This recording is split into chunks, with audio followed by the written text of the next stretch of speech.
So I think this channel has found its first series, and that's what's Black Lives Matter has been up to. This is coming to us from the Sacramento Bee.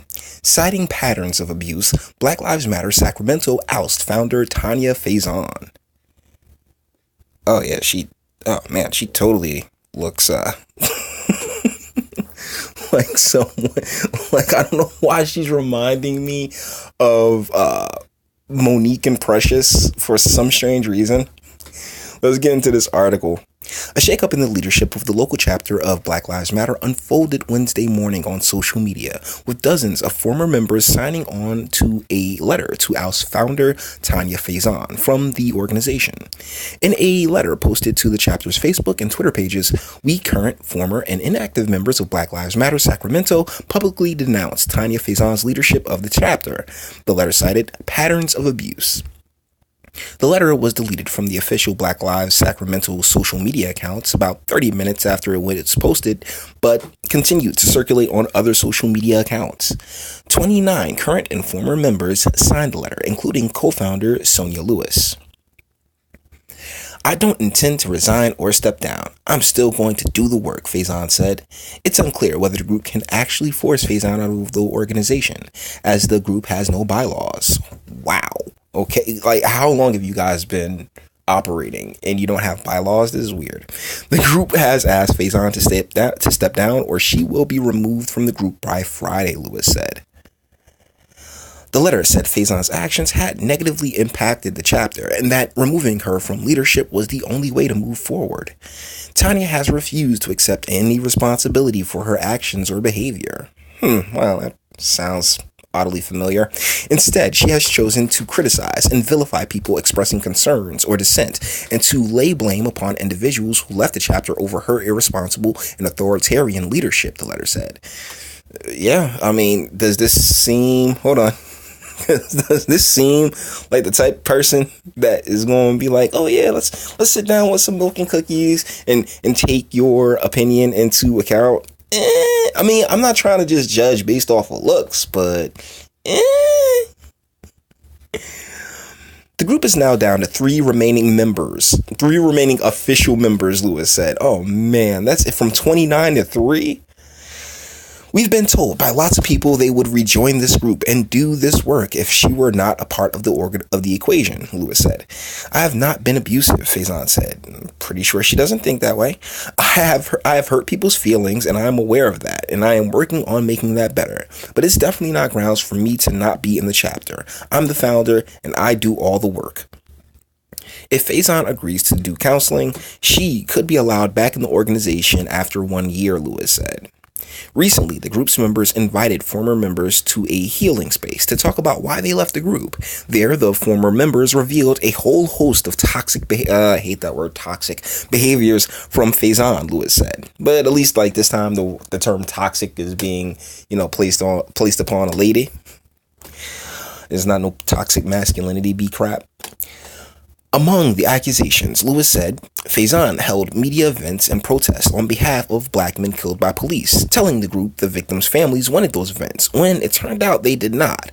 That happened multiple times with the family of Stephon Clark. Oh, I remember that one. The unarmed black man fatally shot by police in March 2018, Lewis said. Faison said she was unaware of these concerns from victims' families, but you're the leader, right?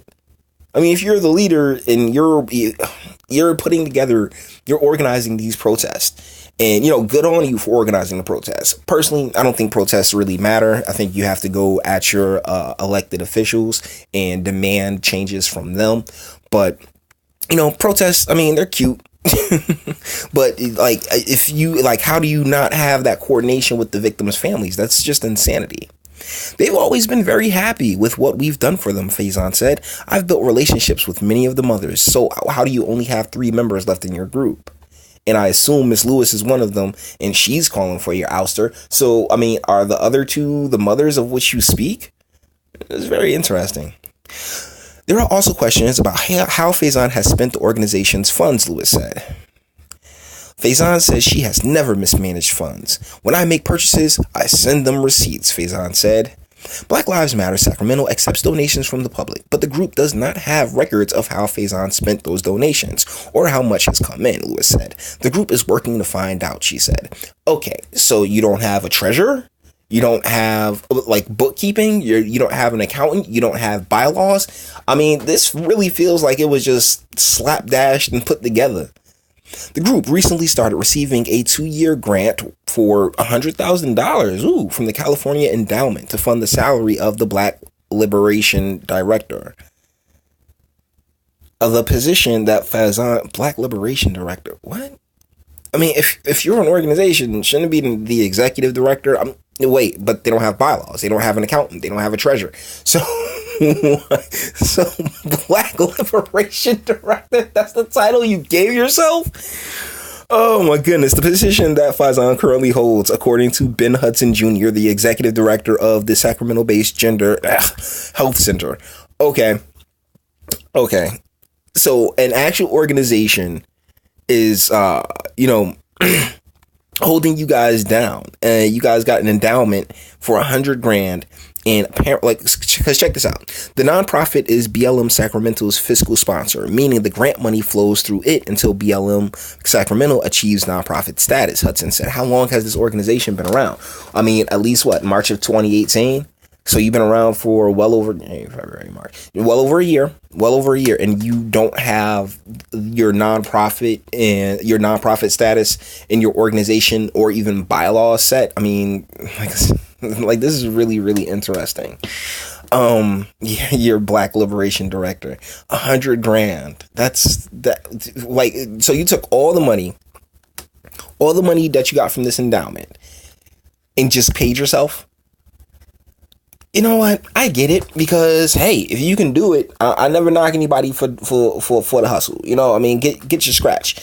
But I mean, I'm pretty sure that endowment was for the entire organization. You can give yourself a salary of like 45, 50 grand and still have money left over to, fund the protests and the projects and everything else like that via the organization. But this isn't even an organization. This is just a couple of people that came together and, tried to create an organization. But apparently it seems as if Miss Faison was so abrasive and so abusive and so up her own behind that it all fell apart before anything could really get put down.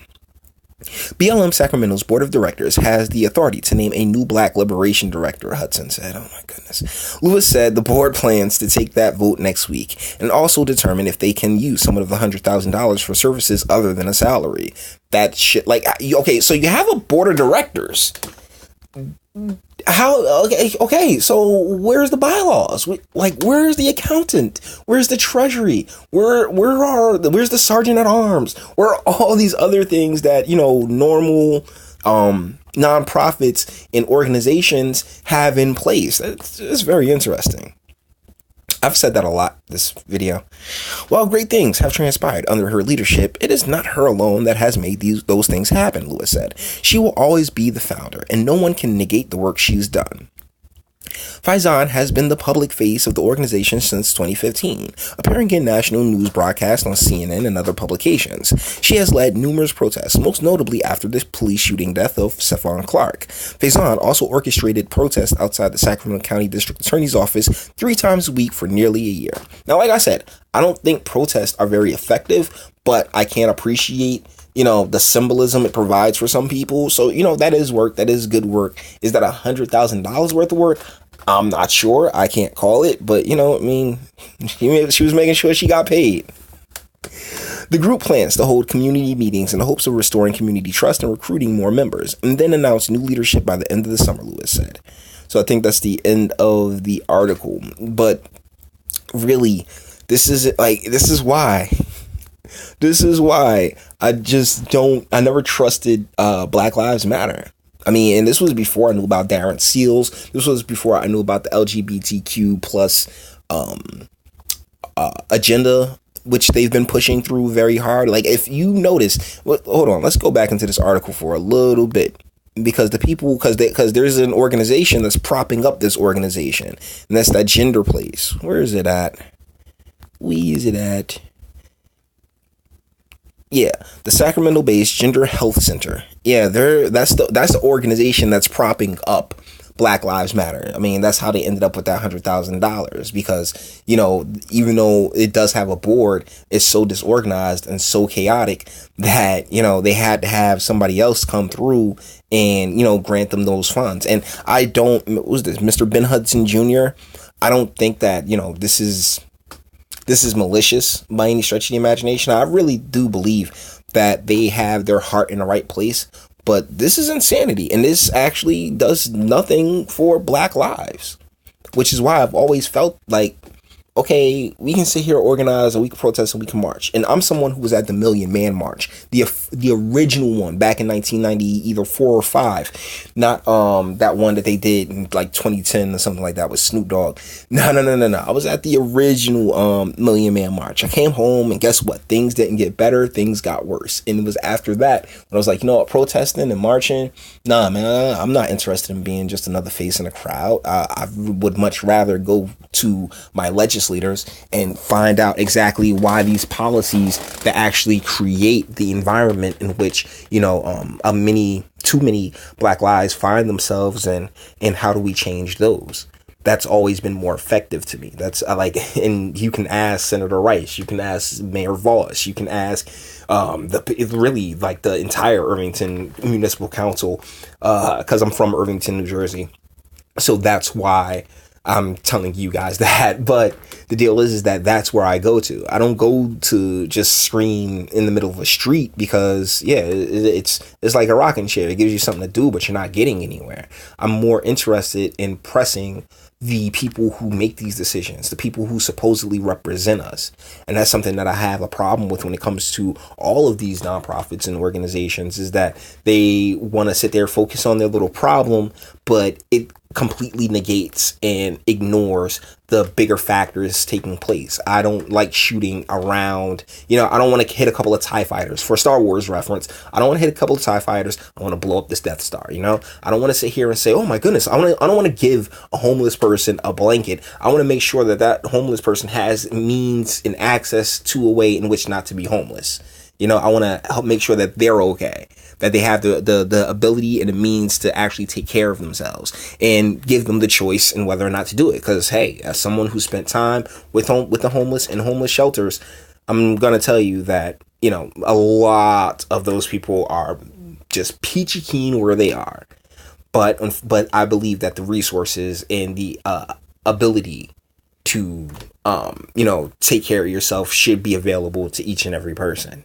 So, but either ways, yeah, I guess that's the end of the video. You know, what's going on with Black Lives Matter, huh? And the last video was pretty positive. This is sad, but I mean, like, part of me wants them to be okay, because, you know, it's the term Black, and I'm an American, so the term Black is something I will always feel a bit of a kinship. But, you know, being kin don't make you family. And there's another part of me that knows that this is really just to push the LGBTQ plus agenda. And so I'm just like, nah, family, fall back. So part of me is laughing, part of me is crying. Who'da thunk it? Anyways, that's about it for this video. All the internet things. Like if you like this video. Sub if you enjoy my fantastic voice. Share, because I really do think paying attention to Black Lives Matter is poignant and appropriate. And speak, do you see this organization getting back on, regaining prominence, or you think it's just a lost cause? Love to know. That's what the comments are for. And until the next video.